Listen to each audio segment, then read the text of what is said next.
Arrangement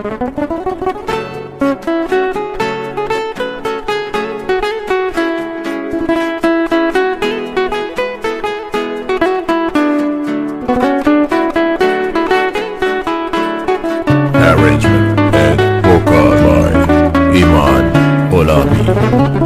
بی وفایی کار هر دقیقته، چی داری از من پنهون میکنی؟ من که میدونم منو دوست نداری، چرا دوست داری با هم بازی کنی؟ چرا دوست داری با هم بازی کنی؟ چرا دوست داری با هم بازی کنی؟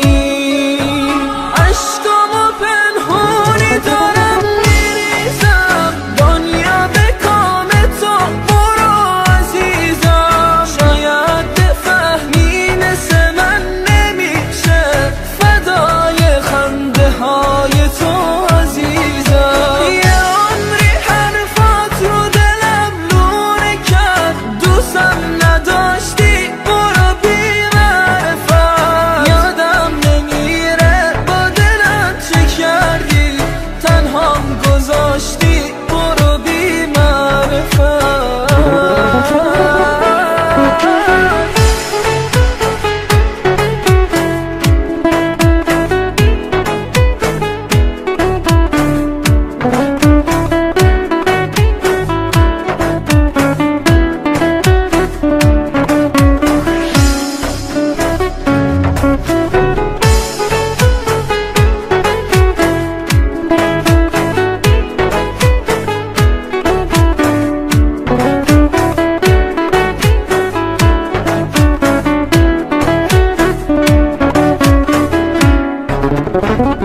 بی وفایی کار هر دقیقته،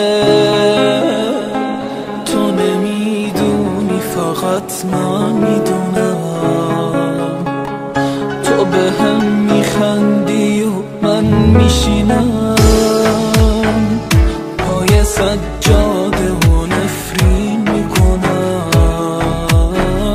پای سجاده و نفرین میکنم، پای سجاده و نفرین میکنم.